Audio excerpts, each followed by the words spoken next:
Buenas tardes, vamos a hablar sobre la muerte por enfermedad. Primero empezaremos por qué es la muerte por enfermedad. Es conocida también como enfermedad terminal, que ocurre cuando una condición médica incurable o que limita la vida causa el cese de las funciones vitales del organismo y no es resultado de una causa externa. Se habla de enfermedad terminal para describir una condición que sin tratamiento o cura se espera que culmine en la muerte del paciente o, en un futuro. Los síntomas que se llegan a experimentar con una muerte por enfermedad es la confusión, alucinación, dificultad para trabajar, fatiga, pérdida de apetito, orinar menos de lo habitual, dificultad para respirar, agitación, incontinencia, disculpe, urinaria o intestinal. Las características de la muerte por enfermedad son el proceso progresivo, es decir, cuando la persona ya tiene su enfermedad ya es de mayor avance, la presencia de síntomas previos que ya se mencionaron antes, que son los que presenta un paciente antes de la muerte. Intervención médica, esta se da antes o después de la muerte, la posibilidad de preparación emocional en este aspecto de cuando la persona va a recibir la noticia, cuando la familia recibe la noticia de la enfermedad. Los cambios mentales son los cambios que también se mencionaron anteriormente, como las alucinaciones, ya no se actúa de la misma forma. El lugar de fallecimiento, esto ya depende de la enfermedad o en el lugar que se encuentre tanto el paciente como la familia y es decisión de ellos. Bien, ahora, el impacto de la familia y trastorno tras la muerte es la aparición de una enfermedad terminal en alguno de los miembros de la familia. Puede presentar un serio problema tanto en su funcionamiento como en su composición. Podría considerarse como una crisis dada la desorganización que se produce y que impacta en cada uno de los miembros. Para adaptarse a una nueva situación, la familia pone en marcha mecanismos de autorregulación que le permite seguir funcionando de tal manera que se generan cambios de las interacciones familiares que tienen un propósito específico, consistente o inconsistente, y para la familia situaciones complejas de equilibrio o desequilibrio, poniendo en riesgo el bienestar y manejo del paciente enfermo, así como la funcionalidad del sistema familiar. Los patrones de funcionamiento de la adaptación familiar. Ante la crisis se supone la enfermedad terminal, las familias presentan dificultad para flexibilizar sus costumbres y perpetuar patrones previos de funcionamiento que pueden ser ineficaces para adaptarse a la nueva situación. Estos patrones, basados en la historia, valores, reglas familiares, pueden dificultar la comunicación intrafamiliar, la distribución de tareas o el conflicto de roles, entre otros. La intervención de los profesionales ante esta situación debe ir dirigida a la flexibilidad, el funcionamiento familiar, para lo que se precisa conocer cómo es la familia, sus reglas, su capacidad para adaptarse a las nuevas situaciones según experiencias previas vividas. Seguimos con la propuesta de intervención de los familiares que se divide en tres fases antes del fallecimiento, que es la preparación emocional, la reconciliación y la despedida, las voluntades anticipadas, educación sobre el proceso de la muerte. La fase 2 es durante el fallecimiento, el acompañamiento activo, rituales de despedida, validación emocional. Después del fallecimiento sigue evaluar el tipo de duelo, sesiones terapéuticas y técnicas que se presentan para el duelo. Bien, nuestro caso es Jorge Domínguez, de 48 años de edad, el cual comenzó a experimentar síntomas de dificultad para caminar, dolor en pies y dolor en espalda. Ante la persistencia de estos síntomas, Jorge y sus hermanas decidieron buscar atención médica, en donde obtuvieron un diagnóstico inicial, el cual indicó problemas en la espalda, específicamente en un hueso, y se recomendó tratamiento en casa. Después de 2 diagnósticos erróneos, fue diagnosticado con pie diabético tipo 2. Empezamos con el análisis de caso. El caso está descrito mayormente en el documento. Ahorita solamente abordamos la parte importante que fue diagnosticado.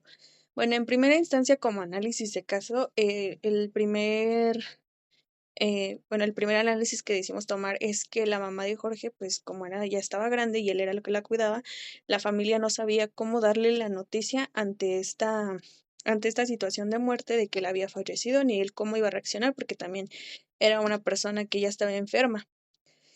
Posteriormente, Jorge es cuidado por una de sus sobrinas, que es la que mayormente, pues en este caso, pues vivió una carga física y emocional porque pues no estaba preparada como para cuidar a una persona con pie diabético, no sabía cuáles eran los cuidados, pero al ella estar también en el proceso de muerte que en el caso es, él fallece en rumbo al hospital y fallece en los brazos de su sobrina y de su hermano de su sobrina, pues esto también puede generar bueno, a ambas pacientes que estuvieron ahí, estrés crónico, ansiedad, culpa, una sensación de impotencia y poco cuidado emocional y pensamientos negativos, porque obviamente no tenían el tiempo de procesar lo que estaba pasando.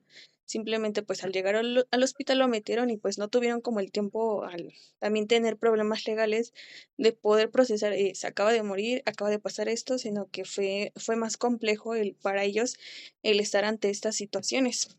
Eh, Otra cosa son las hermanas que decidieron también cuidar a Jorge.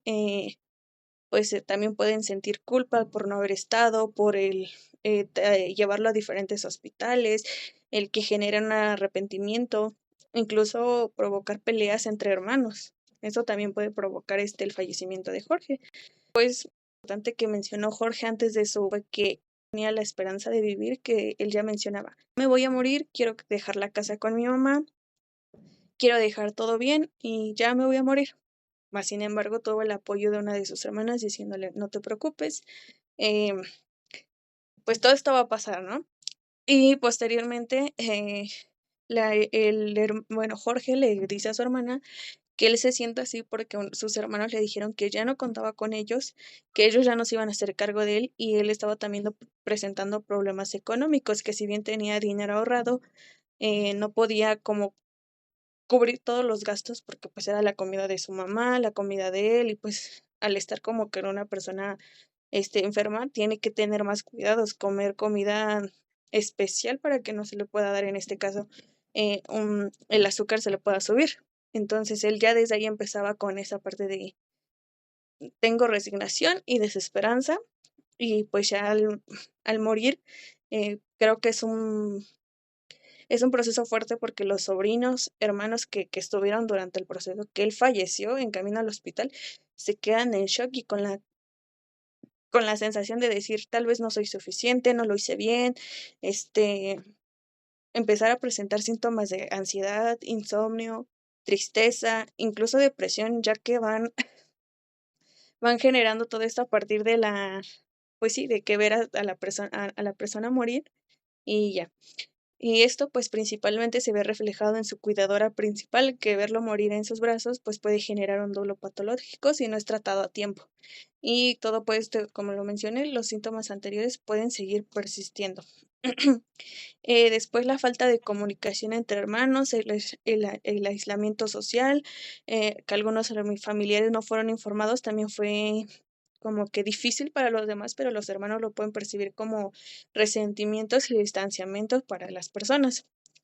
Después están las dificultades en las actas de defunción, que en el hospital no les querían dar el cuerpo y esto pues también puede generar dolor, más bien estrés administrativo por la desesperación de decir, ya quiero que esté en mi casa, ya no quiero estar aquí, e incluso intensificar el sufrimiento o dejar que esto ya no duela.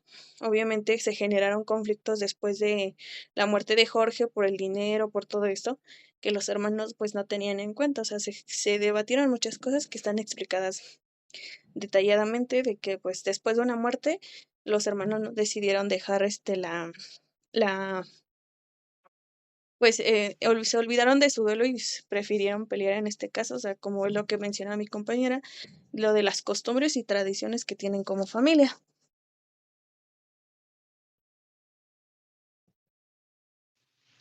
Bien, ahora vamos a hablar sobre las propuestas de intervención.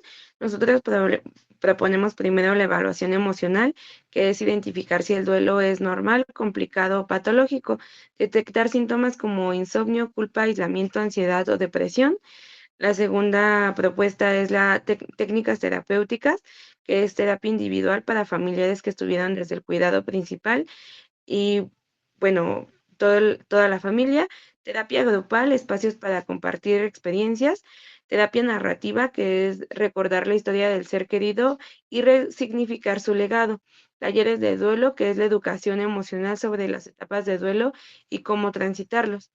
Por último, la reintegración emocional, que es ayudar a reconstruir el sentido de vida sin la persona fallecida, promover la resiliencia y el crecimiento postraumático, fomentar la conexión con el legado del ser querido, ejemplo, terminando proyectos que él deseaba realizar. Y bien, nuestra conclusión sería la siguiente: la muerte por enfermedad, especialmente cuando se trata de una condición terminal, presenta mucho más que el cede de funciones vitales. Es un proceso complejo que transforma profundamente al paciente, a su familia y al entorno cercano. No solo se manifiesta en síntomas físicos y cognitivos, sino que desencadena una serie de ajustes emocionales, económicos, relacionales y espirituales que requieren atención especializada. La intervención tanatológica y psicológica se vuelve esencial para acompañar este proceso con dignidad, empatía y competencia y contención a través de las fases bien estructuradas, anticipatoria del impacto y de duelo facilita la expresión emocional, la reconciliación familiar, la resignificación de la pérdida y la reconstrucción del sentido de vida. Además, se abordan fenómenos como la conspiración del silencio, los patrones familiares rígidos y el desgaste del cuidador, que puede obstaculizar el duelo saludable. Y bueno, eso sería todo. Muchas gracias.